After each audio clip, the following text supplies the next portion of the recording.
Welcome to the Gentleman's Guide to the World Below. Yes, the crowdfunding campaign for the World Below Buried Treasures continues apace. We are hoping to unlock a couple more stretch goals before the crowdfunding campaign comes to a close. If you can help in any way, shape, or form, whether it is by sharing the campaign, posting about it on RPGNet or your favourite subreddit, going on Facebook, sharing the campaign there, or God help you going on Twitter, I appreciate it. Most importantly, I appreciate those of you who are actually lending their valuable coin to help fund these two books, The Delver's Guide and Secrets of Calm and Chaos. We spent a lot of time making these source books absolutely as best as we could. It is our Player's Handbook and our Story Guide's Handbook for the World Below, and both contain a ridiculous number of options for players, new powers, new settlements, new scenarios, new sorceries, new mini-games, and a lot more. So please do back Buried Treasures if you haven't already.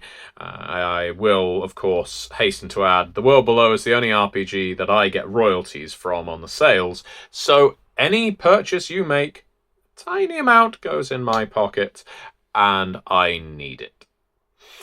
Now, this video is from someone who introduced themselves as Phoenix. I don't know if it's their real name. I hope it is, because it's a fantastic name. I wish that was my name. But it isn't. My name's Matthew. And I'm here to tell you specifically about fishing. Yeah, fishing. So this trend was started with At the Gates, another one of the Earthbane RPGs that we have funded and is currently available for pre-order from Onyx Path Publishing. And At the Gates, being in a JRPG mold, has got a cozy element to it when you're not neck deep in summoning demons and getting blown up by the demon you've just summoned. And, well, here in the World Below team, we had to top At the Gates. I'm sorry, but we did. At the Gates offered you a fishing minigame. Well, the World Below offers you a cooking minigame. It offers you a fishing minigame. It offers you a brewing minigame. It offers you the board games of War and Ormap. Yes, there are lots of mini-games in the World Below, and they're all presented in Secrets of Calm and Chaos. Now, in the setting chapter for the World Below core rulebook is where we first introduce things like War, Ormap, Calm, various games that are popular within established settlements and communities where people will pick up games and travel from settlement to settlement to beat the next champion. I very much had the idea in my mind when I came up with those elements of how in Final Fantasy VIII, Squall, your main character, could travel to different locations and play Triple Triad, a card game with them. A card game some people absolutely loathed, especially the random effects. But if you don't have the random effect, what's the point in playing? You'll always win. You need to have an element of risk, is my view. But yes, when it came to Secrets of Calm and Chaos, we decided we really wanted to ramp up the coziness of the World Below. Cozy and the World Below are not terms that are usually used in the same sentence, but I like the idea that during calm season, while the storm is raging outside your settlement, you've done all you can to build, you've done all you can to farm, it's finally time to rest. What are you going to do with your time? Well, time to break out a game of Ormap. Or maybe it's time to go fishing. Except when you go fishing in the World Below, it isn't quite fishing, because there are no fish in the World Below. It's still referred to as such. It's an ancestral term that has been carried over from the world above, but none of the subterranean seas in the World Below contain fish. They all contain bugs of various varieties. Bugs, eel-like creatures, octopi-like creatures, but mostly bugs. And you can go fishing for them. I'm going to be generous enough to read out our fishing minigame for you. the viewer.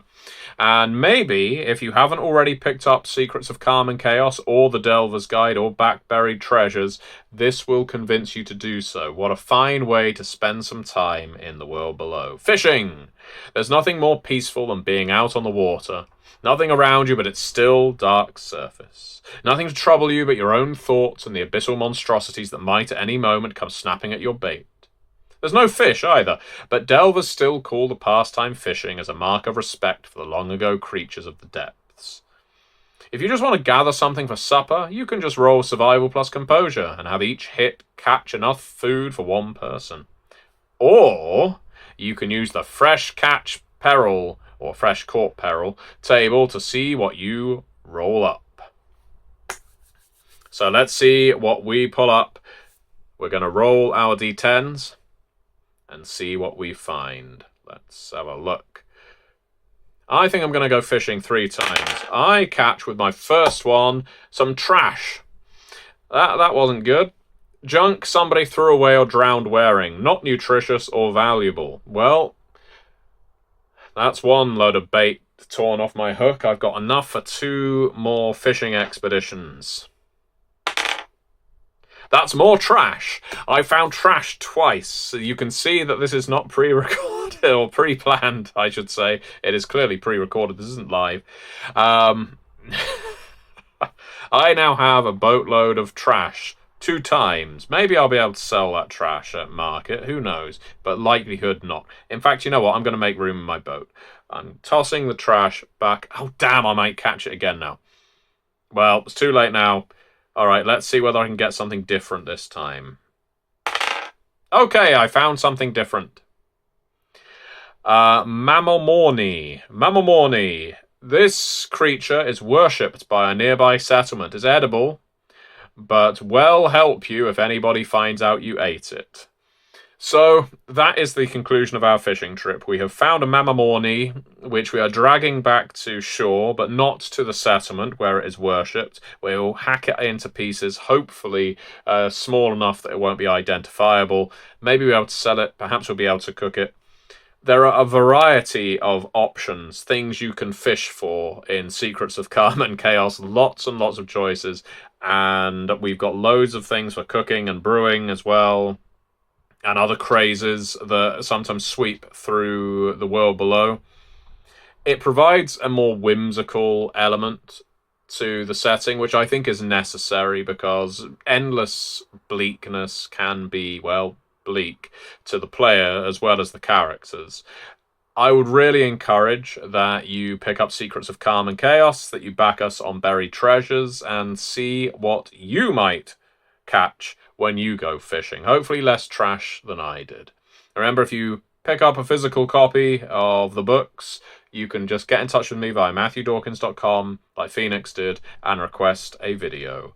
Until then, I will be seeing you next time.